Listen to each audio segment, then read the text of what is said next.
I have been totally consumed lately with styling things the wrong way. It's so interesting to me how even people trying the same hacks, let's say wearing your shirt backwards, there's so many different types of tops. There's so many different types of people with different body types, with different styles, with different ideas and takes on it. I can't get enough of it right now. I just keep scrolling, keep watching it over and over. Now I really want to try it for myself. Today I wanted to try 3 hacks that I've never tried before and get sort of a first impression. If nothing else, it's just a really fun way to get more wear out of pieces in your closet and maximize everything that's already in your wardrobe. So it's just a fun little experiment. I don't expect everything to work out perfectly, but we'll see. First hack we're gonna go for styling your cardigan or your sweater upside down. I've seen this done a few different ways on a few different silhouettes of cardigan, but I've never seen it on the type of cardigan that I've picked out. And by the way, I picked cardigan because the sweater neckline has to be able to fit your waist. Most of the sweaters I own that way are just wide neck sweaters, and wearing a wide neck sweater upside down is just going to look like another wide neck sweater. So it just felt a little too redundant for me, at least for the sweaters I have in my closet.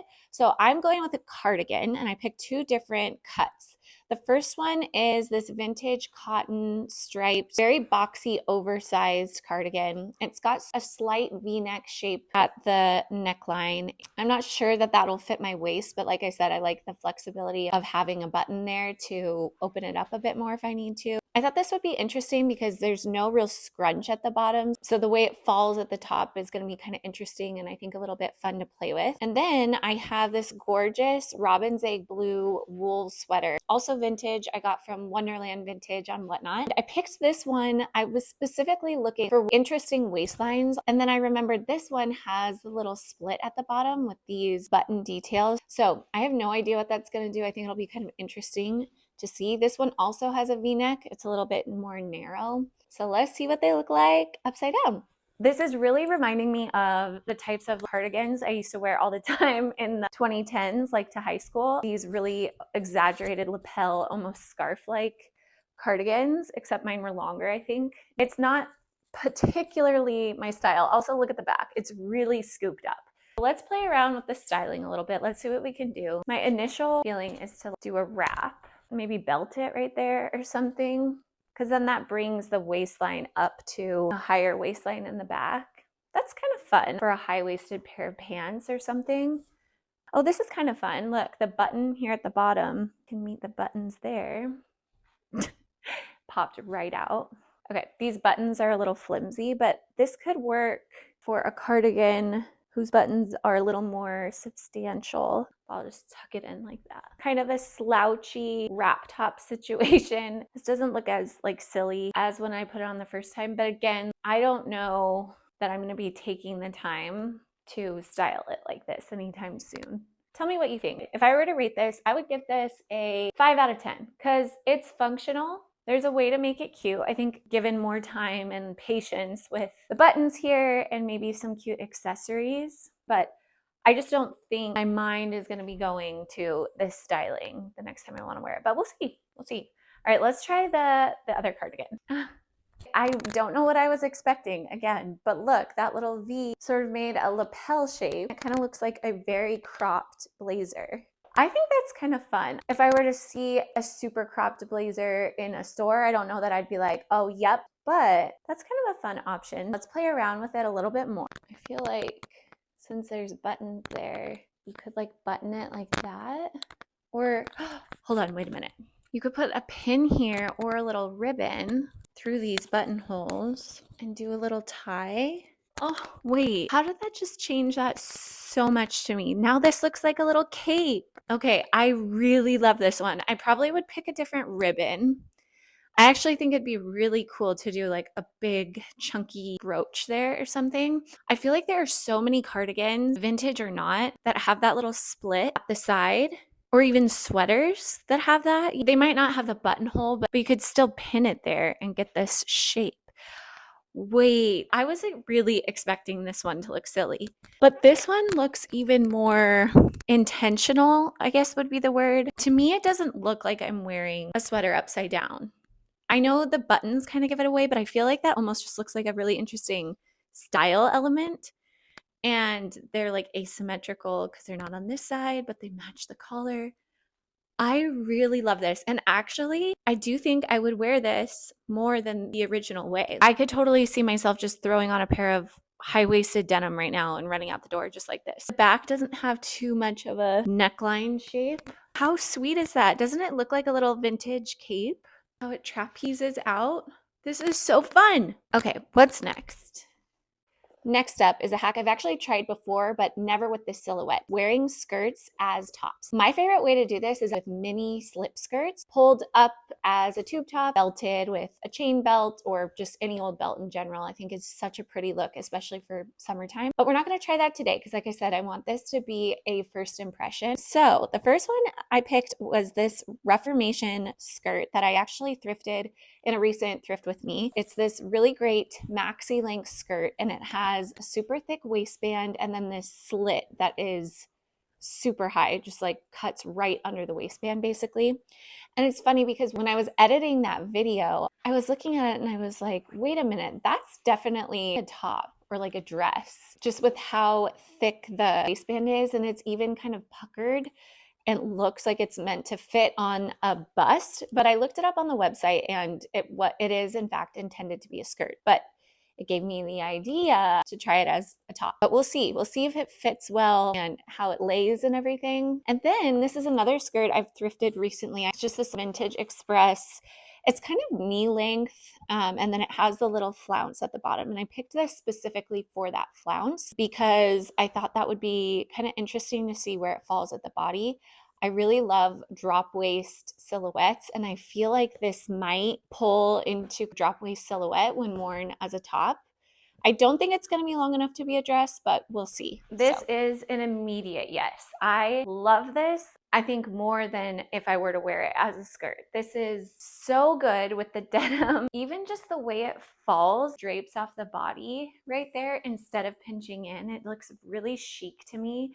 The movement of this material is so incredible. And that slit, it's like the perfect length. This is absolutely an outfit I would wear out going out to dinner, even out to brunch. It's so fun and like easy breezy, effortless. I still want to add a pin here, not to close it up, but just to add like a little pop of interest right there, accentuate the slit. That's one thing I really like about this skirt is that the slit is actually cut to open up. It's not one of those hidden slits that's just sort of there for movement purposes. It's really well made. Obviously, it's Reformation. I had a feeling this was going to be good, but I didn't think it was going to work out this well. I don't even want to take this off. Like this with a little pair of brown suede booties or even just some kitten heels, I think would be so, so fun. Okay, next one. What can I say? I'm really happy I tried these. This is the polka dot top, obviously. And something I forgot was it has these little belt loops. Totally add, this isn't long enough, but could definitely add a little ribbon to it like that.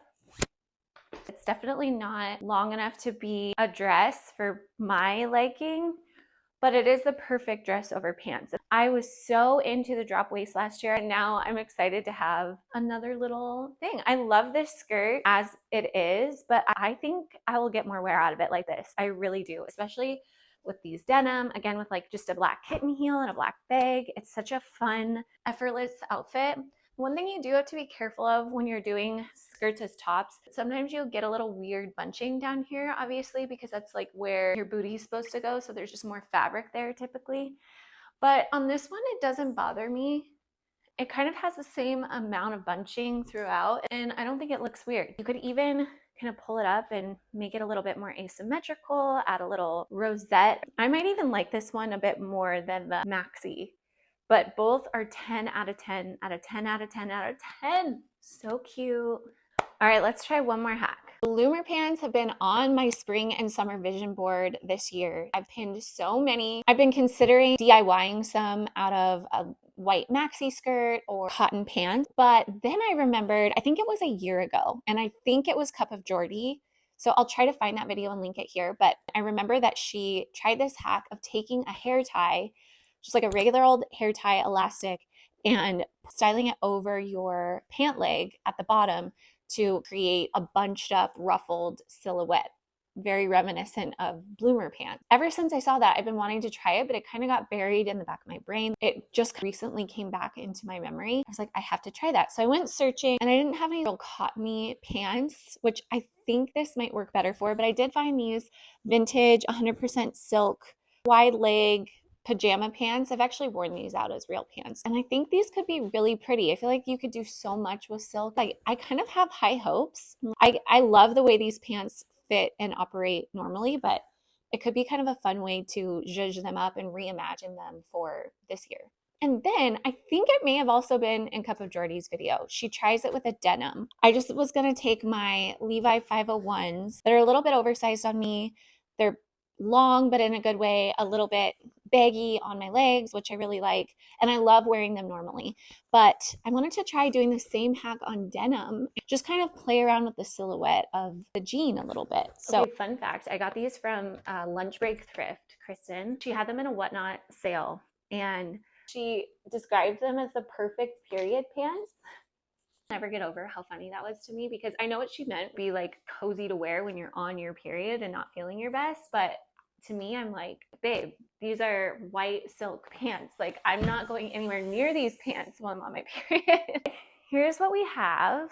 I don't know. Do I need to move them up a little bit? I kind of like them down a bit more. Okay, this is okay. It's not quite what I was going for. Let me try putting them up higher, up my leg like this. Silk is just too drapey. I think this would work really well with like cotton or even a linen, something that has a little bit more structure to the fabric. Because right now, this is just like floppy. It's not holding that billowed shape that I'm trying to create. So I'm not in love with it. I'm a little sad, but it has inspired me now to look for cotton, linen, wide leg pants, like lounge pants. I do think they just look better as they're intended to be worn. So that's okay. I'll give this one specifically a 3. We had to have one lowly rated one. I don't know why I was kind of scared that hair tie wouldn't go over my foot for some reason, but we're good. We're good. I kind of want to add a little ribbon. This video has taught me I just really need to stop being lazy and get out my ribbon so that I can actually put it to use. Okay, I like it. I think I like it. I think I do.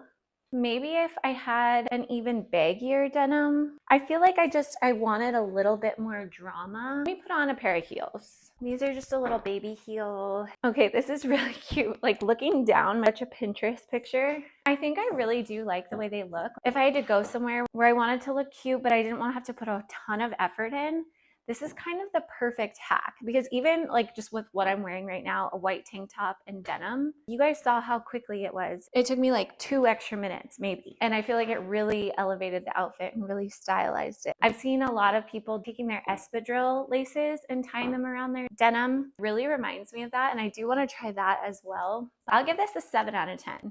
I don't know why I'm being picky. I think it's like almost there for me, but I think I need to mess around with it a little bit more to get it where I would love it. I do recommend trying it with your denim for sure.